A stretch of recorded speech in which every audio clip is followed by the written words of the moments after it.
Electric shock experiment के दौरान वैज्ञानिक हेईदान सुप्त एलियन प्राणी को जगाना चाहते थे।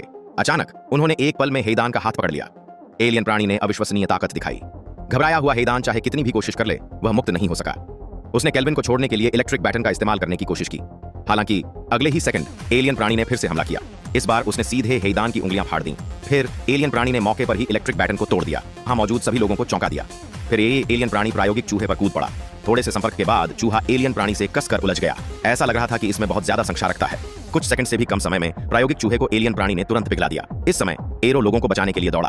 उसने हेईदान को बाहर फेंक दिया। बाहर उसके साथियों ने उसे सफलतापूर्वक बचा लिया। हालांकि इस समय घर में विदेशी राक्षस ने कुछ असामान्य देखा। इससे पहले कि वह प्रतिक्रिया कर पाता, राक्षस ने तुरंत अपने पैरों को उलझा लिया। बाहर से विदेशी प्राणी को भागने से रोकने के लिए टीम के साथ ही केवल प्रयोगशाला का दरवाजा बंद कर सकते थे।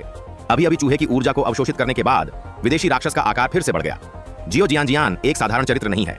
उसने बिजली की छड़ी उठाई और 1 टन बिजली के साथ राक्षस पर निशाना साधा। हालांकि यह पर्याप्त नहीं था। जियो जियान ने फिर से दुहुआ की मशाल निकाली। फिर राक्षस जल गया और इधर उधर भाग गया। अचानक विदेशी राक्षस एक पल में उसके चेहरे पर कूद गया। फिर राक्षस वास्तव में निलंबित मौत जैसे मुंह में चला गया। राक्षस पूरी तरह से उसके शरीर में प्रवेश कर गया। कुछ ही देर बाद प्रायोगिक केबिन में केवल तैरता हुआ जियो जियान बचा था। बुवाई के लोग दंग रह गए। उन्हें विश्वास नहीं हो रहा था कि उन्होंने क्या देखा। इस समय मस्कट ने अचानक आग बुझाने की प्रणाली को चालू कर दिया।